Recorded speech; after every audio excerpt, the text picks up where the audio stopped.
that's being used in real world situations. So I would like to introduce Candace. So Candace LaFleur, with an MA MBA, is a Canadian entrepreneur that has developed Mylo with her multinational team here in Ireland. And Mylo is a social care robotic assistant helping people with care needs to live more engaged and independent lives. So, Candace, if you're ready, we'll let you show us all about Mylo for a few minutes, and then we'll move on to our panel. Thanks very much. Hiya, can you hear me okay? Perfectly, yes, thank you. Okay, I'm just gonna try and share my screen. Are you able to see this? Yes, we are. Okay, first off, it's lovely to be here, but it's very difficult to follow after Tony's presentation there. Though a lot of it did have me absolutely and wholeheartedly agreeing with him. Internet in nursing homes is the bane of my existence. It absolutely is. And yeah, a lot of the things that he was saying, they ring true for us, although I feel a bit like we've been cheating. And we've developed Mylo a little bit differently. So I'm just going to blow through this very quickly because I'm sure we'd all love to hear Tony speak a lot more.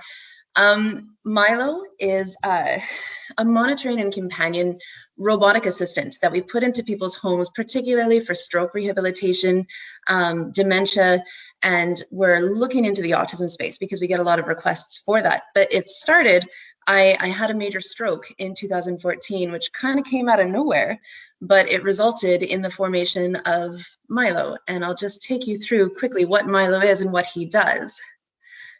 So what does Mylo do? He's a social robot, at least we consider him as a social robot, but his purpose is quite different.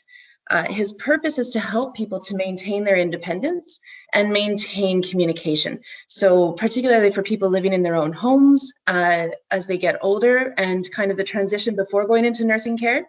And we're also developing our own nursing homes centered around how we use robotics and how we use Mylo to increase quality of life and independence.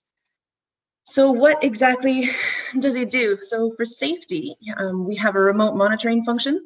So you can use your phone or your tablet, or the nurses can use their tablet, and you can essentially avatar into Mylo, and you can drive them around the house. And people are using that most often to do things like checking if home care arrived, checking if a package arrived, checking if mom's okay, making sure mom's still there. Did mom feed the cat? Did she lock the door and everything at night? And you can just kind of check around, and you can essentially avatar in from your work, from your office, from your home, so you don't have to constantly travel just for things like checking that things are okay. Emergency response is what we have in Mylo.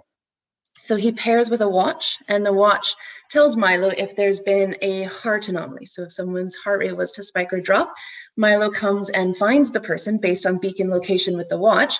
And then he asks them, he goes through a whole process of, would you like me to call someone? And if the person has a certain type of response, then he'll take a certain type of action. So if someone was to fall down, you would get a video call on your phone, so you can see mom, you can talk to her, she can see you in this space here, and you can control the situation a little bit better than just getting an alert and hoping that everything's okay. Guard function is an anti-wander function that we're bringing in later this year. Independence, we have prompting with Mylo. So he can give medication instructions, but he'll do it in a very polite Canadian robotic way.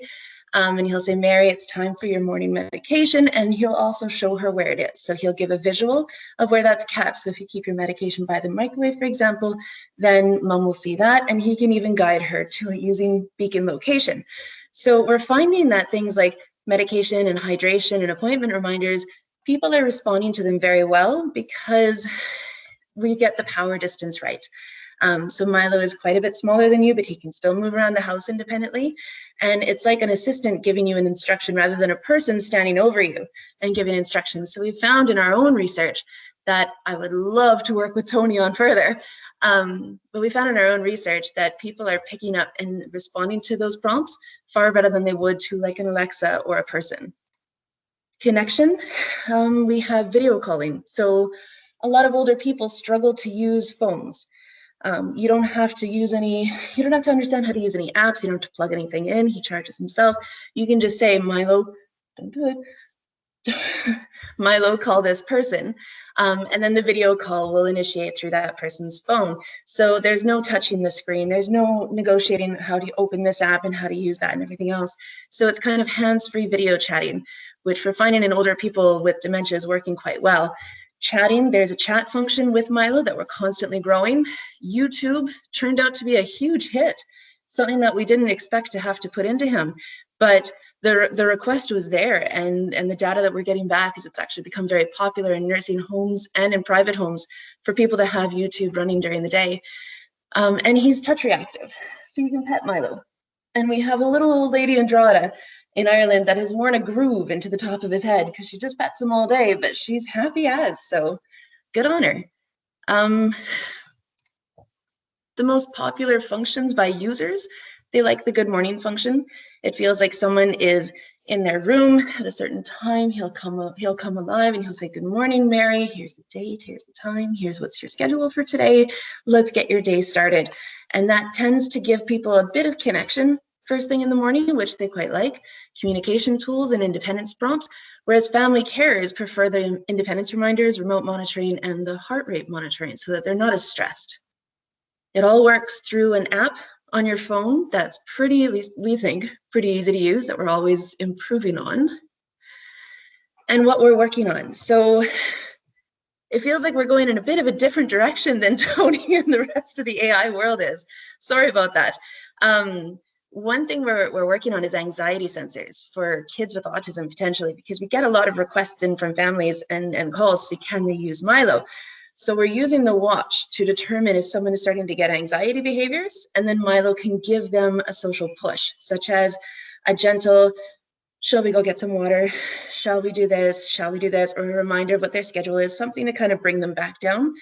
And we've so far had a lot of success with that. So it's been really interesting. And improved chat.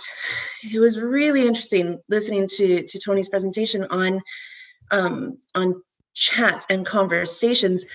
We're also going in a very different way, and we're working on conversational continuance prompting. So because we're working primarily in dementia and autism, we want the user, the person, to be the one doing the most talking. So how do we get Mylo to engage with them in a way that continuously prompts the conversation to keep going on the user's behalf? So it's a little bit different, but it's fascinating how many researchers are looking at this from different angles and how many people are putting that into place and seeing what exactly we can do with it. So it is exciting. If you are interested in any of our trials or stuff that we're doing, we have videos and things on our website. And otherwise, I'll jump back to the guys here because I'm really excited to hear more about what I can be doing with this guy. Thank you. Candace, thanks very much. That